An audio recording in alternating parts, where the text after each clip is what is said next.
कृषि सेवा के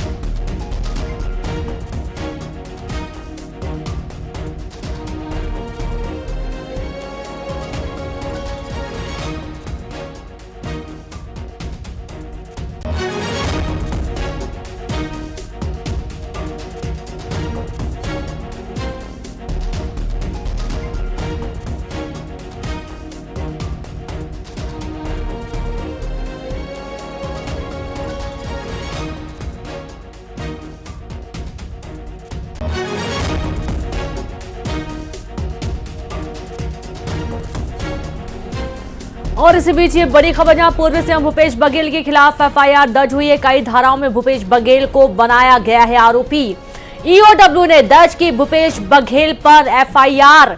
ईडी की रिपोर्ट पर भूपेश बघेल पर एफआईआर दर्ज की गई है। बड़ी खबर, जहां पूर्व मुख्यमंत्री भूपेश बघेल के खिलाफ अब ये बड़ा एक्शन पुलिस का, जहां पूर्व सीएम भूपेश बघेल के खिलाफ एफआईआर दर्ज हुई है। महादेव सट्टा ऐप केस में बड़ा एक्शन लिया गया है और इस दौरान पूर्व सीएम के खिलाफ मामला दर्ज हुआ है। कई धाराओं में भूपेश बघेल को आरोपी बनाया गया।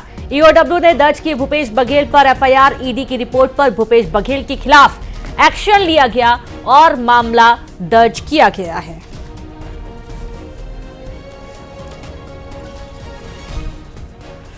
और चलिए सीधे रुक करेंगे, संवाददाता युगल तिवारी जुड़ गए। युगल, एक बड़ा एक्शन, जहां ईडी की रिपोर्ट पर भूपेश बघेल के खिलाफ एफआईआर दर्ज की गई है। जी बिल्कुल, देखिए महादेव सट्टा ऐप को लेकर के छत्तीसगढ़ में लगातार राजनीति गहराती रही है, आरोप प्रत्यारोप लगते रहे हैं और इस बीच हम मौजूद हैं ईओडब्ल्यू एसीबी के कार्यालय में। और अभी जो एफआईआर की खबरें आ रही हैं, मैं अपने सहयोगी एम नवीन से कहूँगा कि वो दिखाएं। और यहाँ पर एक बैठक है वो आयोजित की गई है और जो खबरें आ रही हैं कि एसीबी ईओडब्ल्यू ने ईडी के प्रतिवेदन के बाद जो एफआईआर दर्ज की गई है, अज्ञात सहित 21 लोगों के एफआईआर में नाम दर्ज हैं। और ये एफआईआर की जो कॉपी अभी जो वायरल हो रही है, तो उसमें जो 4 तारीख की एफआईआर है बताई जा रही है। और सबसे पहले जो रवि उप्पल है उसके खिलाफ मामला पहले लिस्ट में है। फिर शुभम सोनी है, उस पर जो मामला है वो दर्ज किया गया है। उसके बाद चंद्रभूषण वर्मा है, असीम दास है, सतीश चंद्राकर है। उसके बाद जो 6वें नंबर पर छत्तीसगढ़ के पूर्व मुख्यमंत्री भूपेश बघेल का नाम भी अंकित है। नीतीश दीवान है, सौरभ चंद्राकर है और इसी तरह अनिल कुमार अग्रवाल है। इन तमाम लोगों के नाम है। साथ ही साथ इसमें किस तरह से राशि का दुरुपयोग किया जाता था, पैसे की हेराफेरी की जाती थी, प्रमोटरों को बांटा जाता था, उसका भी जिक्र है। इसके अलावा अगर हम बात करें तो विकास छापरिया है, उसका भी नाम है। रोहित गुलाटी, उनका नाम, विशाल आहूजा, धीरज आहूजा, अनिल कुमार दम्मानी हालांकि ईडी की गिरफ्त में है और अभी रिमांड पर है।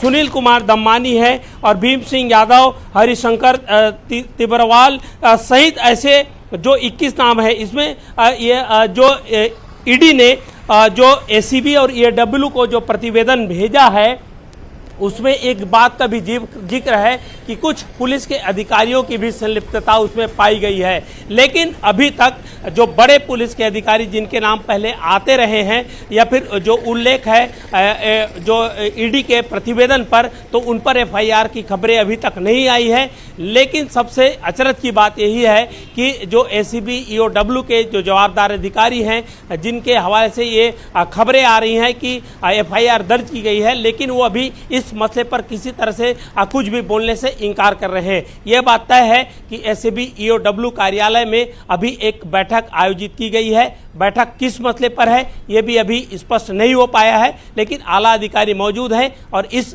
मामले पर अभी फिलहाल कुछ भी नहीं कर रहे हैं। खबरें ये भी आ रही हैं कि राजनीतिक दल जैसे इस एफआईआर की खबरें आई हैं तो उसके बाद पीसी भी हो सकती है। अब हो सकता है कि जिन पर एफआईआर दर्ज हुआ हो ऐसे लोग हैं जो अपनी सफाई में या अपनी बातों को रख सकते हैं। तो दूसरी ओर ये भी है कि बीजेपी है, हो सकता है कि पीसी करके वो भी अपना पक्ष रख सकता है। लेकिन एफआईआर की खबरें आने के बाद छत्तीसगढ़ की राजनीति है एक फिर से गर्मा गई है। जी, जाहिर सी बात है छत्तीसगढ़ की राजनीति गर्मा गई है और महादेव सट्टा ऐप एक बहुत बड़ा मामला है। कई लोगों की पहले भी गिरफ्तारी हो चुकी है, लेकिन देखा जा रहा है कि पूर्व सीएम के खिलाफ केस दर्ज होना बहुत बड़ी बात है। और जाहिर सी बात है, जैसा कि सभी को मालूम है, इलेक्शन का टाइम भी है और कहीं ना कहीं कांग्रेस के लिए एक बहुत बड़ी समस्या खड़ी हो चुकी है। युगल जी जी, बिल्कुल आप सही कह रहे हैं कि आप देखिए आज संडे है, दफ्तर में अमूमन ताला लगा रहता है, लेकिन आला अधिकारी यहाँ पर बैठे हैं।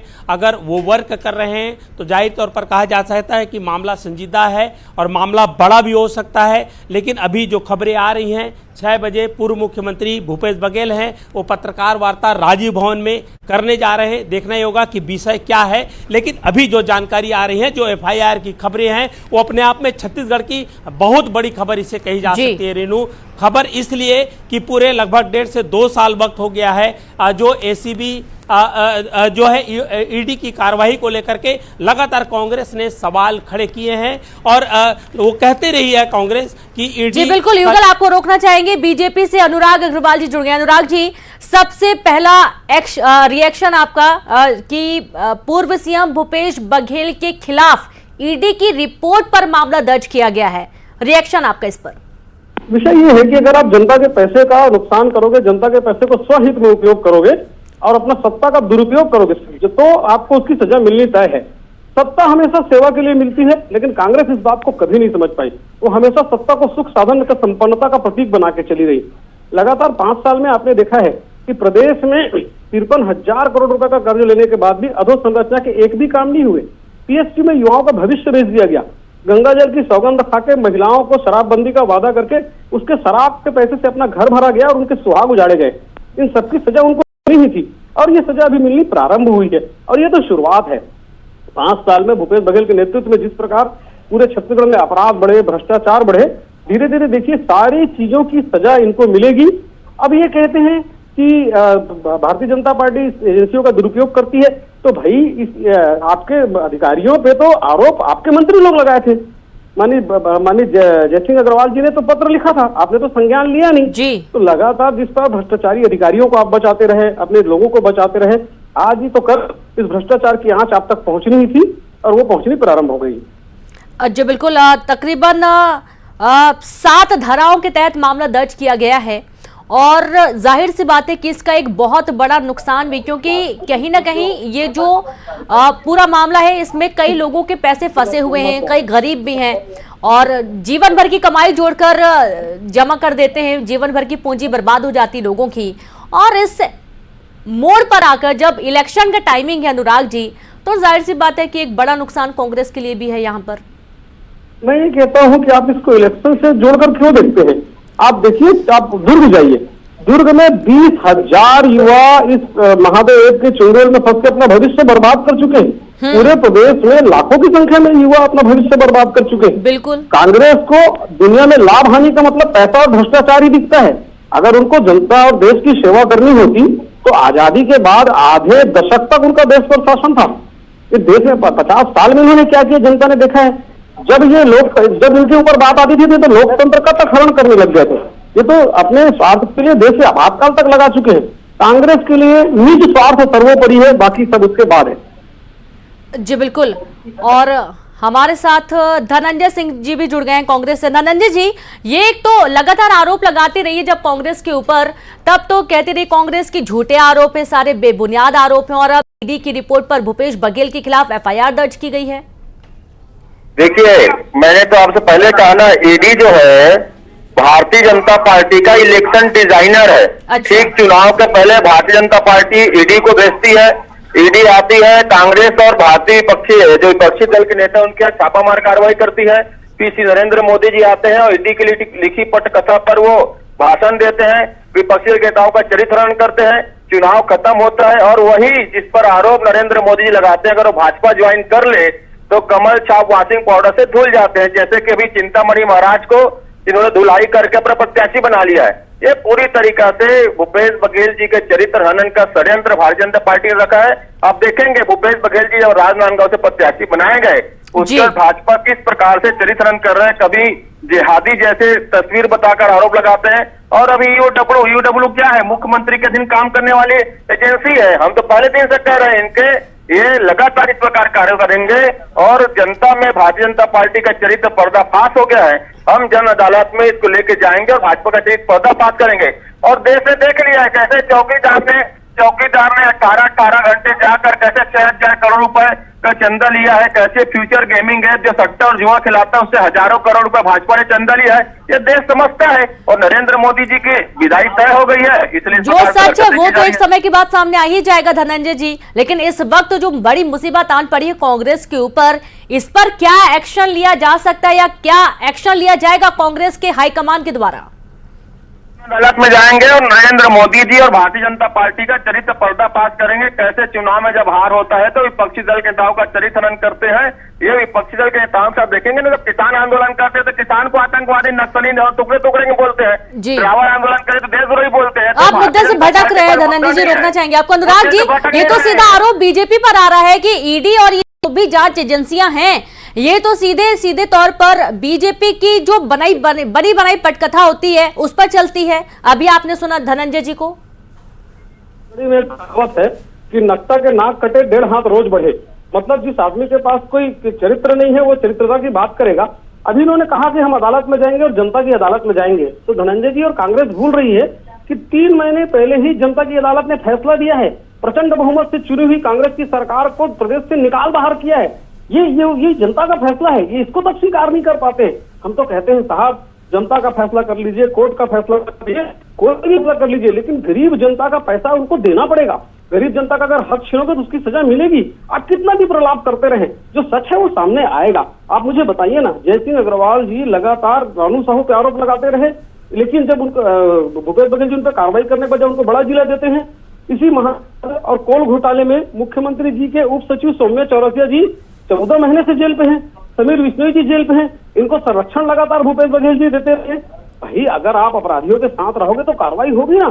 ठीक कहते हैं हम कोर्ट जाएंगे, बिल्कुल जाइए कोर्ट तो न्याय में दूध का दूध और पानी का पानी करेगा। लेकिन जनता की अदालत में 3 महीने पहले जो फैसला किया है उसका तो आप स्वीकार करेंगे ना। अगर आप नहीं करना चाहते तो भी ठीक है, जनता तो उसका फैसला करेगी ही।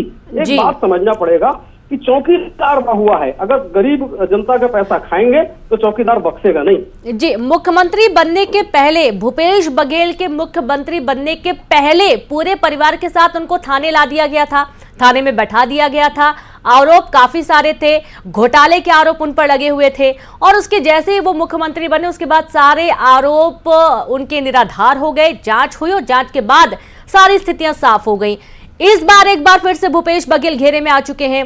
धनंजय जी, सवाल आपसे है, तो इस बार अब भूपेश बघेल के पास तो आगे रास्ता उतना क्लियर नहीं है। जांच होगी और जांच के बाद तुरंत स्थिति साफ हो जाएगी।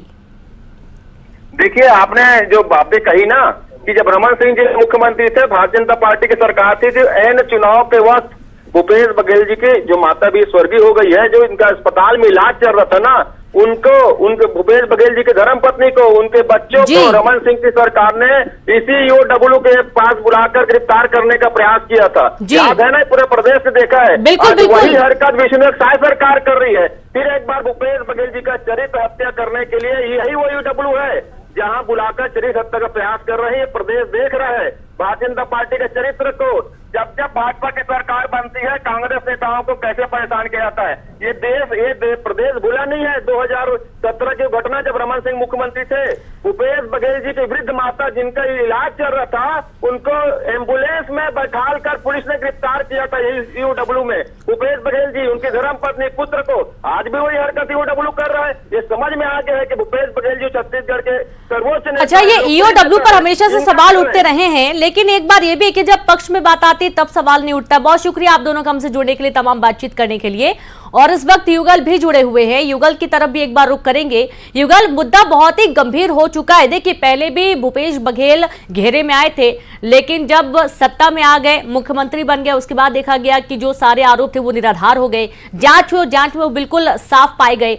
लेकिन इस बार और कई गंभीर आरोप लग चुके हैं। अब ईडी की रिपोर्ट को तो सीधे सीधे तौर पर कांग्रेस झुठला ही रही है। उनका यह कहना है कि ये तो बीजेपी की लिखी हुई पटकथा के अनुसार पूरा काम किया गया और अब भूपेश बघेल को आरोपी बनाया जा रहा है, उनके खिलाफ एफआईआर दर्ज की जा रही है। युगल, तो बिल्कुल रेणु, देखिए बीजेपी के को लेकर के लगातार कांग्रेस हमलावर रही है, खास करके ईडी है। ईडी जब भी यहाँ पर छापेमारी की कार्रवाई की, ईडी ने किसी की गिरफ्तारी की तो बाकायदा कांग्रेस की ओर से तंज कसा गया है। लेकिन अभी एक बार फिर से पूर्व मुख्यमंत्री भूपेश बघेल की परेशानी है वो बढ़ती हुई नजर आ रही है, क्योंकि जो एफआईआर की खबरें हैं, एफआईआर की जब खबरें हैं, कई धाराओं के तहत मामला दर्ज किया गया है।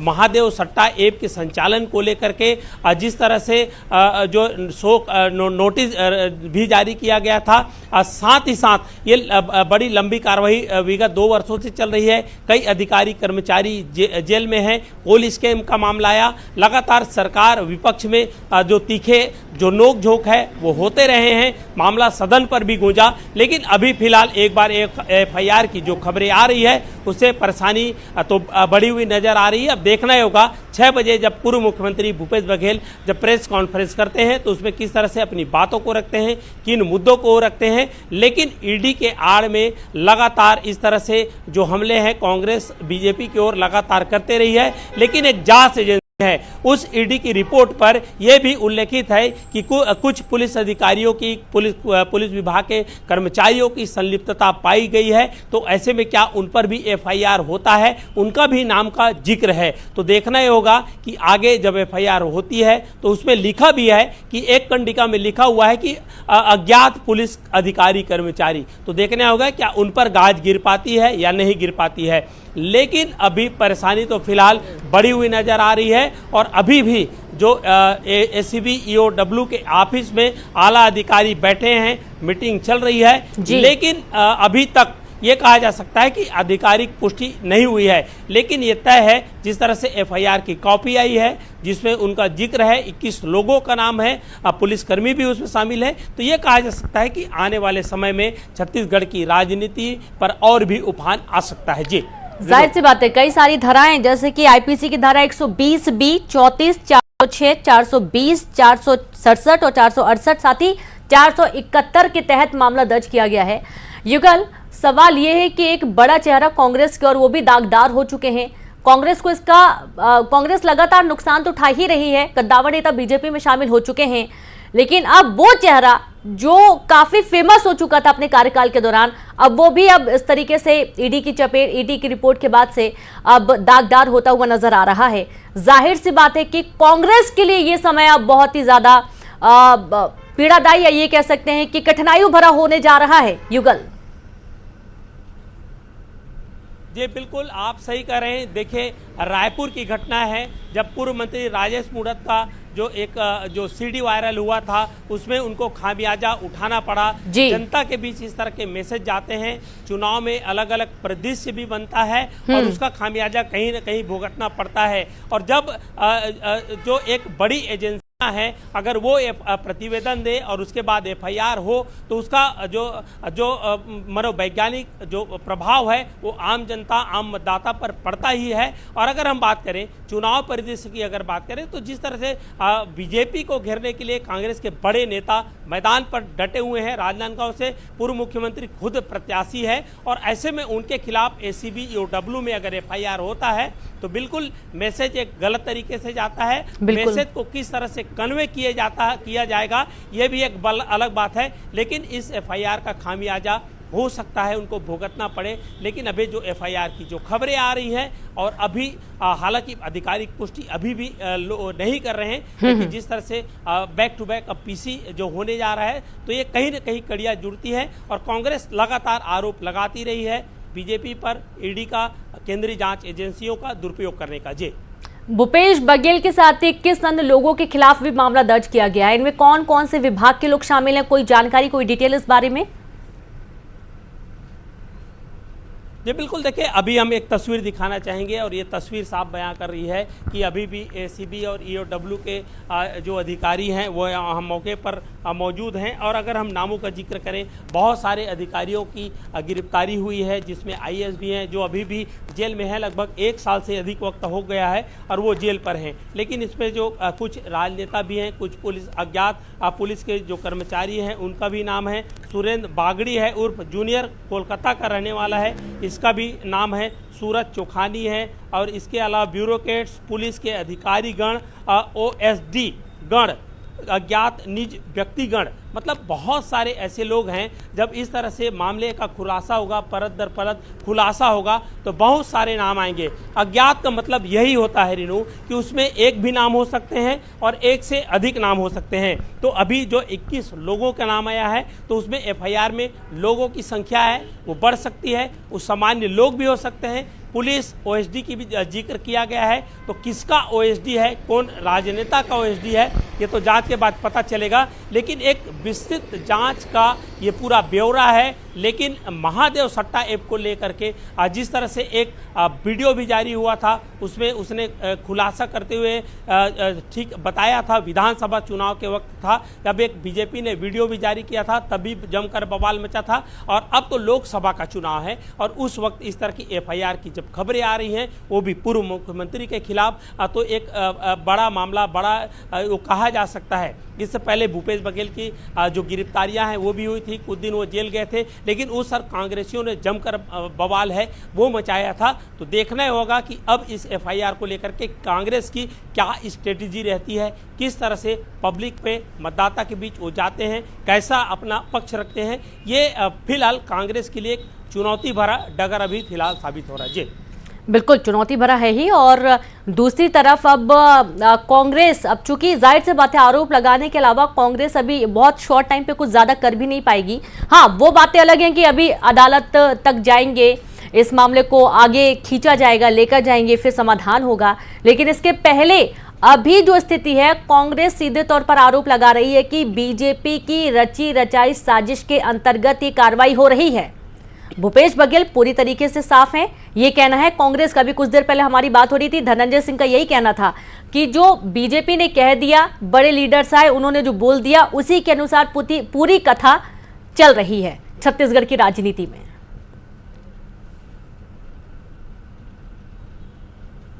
ये बिल्कुल देखिए, कोर्ट एक अलग मुद्दा होता है। कोर्ट में लेकर के मामले को संज्ञान में लेकर के जाया जा सकता है। अगर निचली अदालत में एक नियम यह भी है कि अगर कोई थाने में या फिर इस तरह के एफआईआर दर्ज हुई है और उन एफआईआर पे अगर किसी तरह का लेकुना है, किसी तरह का त्रुटि है, तो उसे क्वेश कराने के लिए भी ऊपर जाया जा सकता है। हाई कोर्ट, सुप्रीम कोर्ट में भी आवेदन है, अर्जी है, वो लगाई जा सकती है। अभी फिलहाल जो दुर्ग के जो विधायक हैं देवेंद्र यादव, उन्होंने हाई कोर्ट में याचिका लगाई थी। हालांकि अग्रिम जमानत के लिए वो याचिका खारिज हो गई। तो न्यायालय में जाने के लिए चाहे वो आरोपी हो या फिर पीड़ित पक्ष हो, दोनों स्वतंत्र होते हैं। देखना होगा कि इस मुद्दे को लेकर के कांग्रेस या पूर्व मुख्यमंत्री भूपेश बघेल किस तरह से चुनौती देते हैं, आगे कोर्ट की ओर जो अपना रुख है वो ले जाते हैं या फिर क्या करते हैं, किस तरह से। ये बात तो तय है कि इतने बड़े कांग्रेस के नेता हैं, पूर्व मुख्यमंत्री हैं, बिल्कुल वो नेता प्रतिपक्ष भी रहे हैं। और युगल, ये भी देखा जाता है कि जाना माना नाम हो चुके हैं भूपेश बघेल, यहाँ तक कि उन्हें अब नेशनल लेवल पर जहां भी इलेक्शन होते थे, हाई कमांड भेजता था, वहां स्टार प्रचारक का एक मजबूत चेहरा बन चुके हैं भूपेश बघेल। और उसके बाद इस तरीके का एक्शन लिया जाना, इस तरीके से अब नाम आना कांग्रेस के लिए काफी सारी मुश्किलें वाकई में खड़ी हो चुकी हैं। बहुत शुक्रिया आपका युगल, तमाम जानकारी साझा करने के लिए। और अब चलिए कुछ और अहम खबरों का हम